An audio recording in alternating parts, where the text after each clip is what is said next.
ছিল সামনে, সিএনজিওয়ালারা 8-10 জন লোক এবং গাড়ি নিয়ে গাড়ির সামনে ব্যারিকেড দিয়ে আমার ড্রাইভার অ্যাসিস্ট্যান্ট হেল্পার মারছে এবং কোবাইছে একত্রিতভাবে।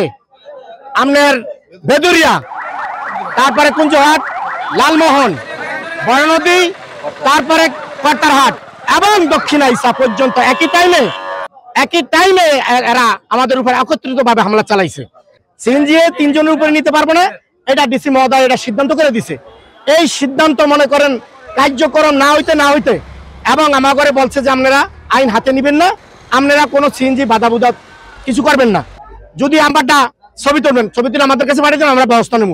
আমরা সেই কাজও এখনো নামি নেই, কারণ ডিসি মহোদয় বলছে যে প্রশাসন দিয়া এটা কাজ করব। তাহলে আমরা এদিকে তো যাওয়ার দরকার নেই।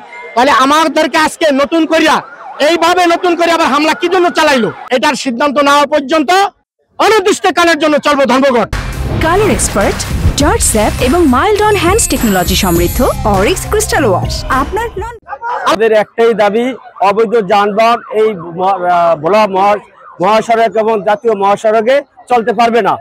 তার কারণ হলো তারা একাধিকবার আমাদের স্টাফদেরকে অকথিতভাবে হামলা করে। তারা প্রত্যেকটা জায়গায় সংঘবদ্ধ হয়ে, আমাদের বাসে মাত্র 2 জন লোক থাকে, অথচ তারা প্রত্যেকটা স্পটে একাধিক সিএনজি থাকার কারণে এই কাজগুলো করতেছে।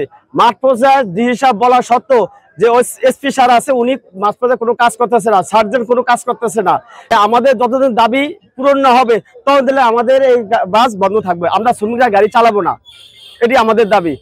সিএনজি চলবে নাহলে বাস চলবে, সিএনজি চললে আমরা বাস চালাবো না। বেদুরিয়া যখন বেদুরিয়া আমাদেরকে অ্যাটাক করে, তখন বেদুরিয়া থেকেই ওরা প্রতিটা স্টপেজে সিএনজির যত যা আছে সবাই মিল্লা যে প্রতিটা স্টপেজে প্রতিটা গাড়ি আগুন লাগাও, ভাঙো, এইভাবেই অ্যাটাক করিয়া আমাদের প্রতিটা স্টপেজে আমাদের এই হামলাগুলা ওরা করছে। সুন্দর মনোরম পরিবেশে গাড়িতে চাকরি করতে পারি, মানুষের সুন্দরভাবে যে যাত্রীর সেবা দিতে পারি, এইরকম ধরনের সিদ্ধান্ত হইলে আমাদের গাড়ি চলবো, আর অনির্দিষ্টকালের জন্য গাড়ি বন্ধ থাকবে।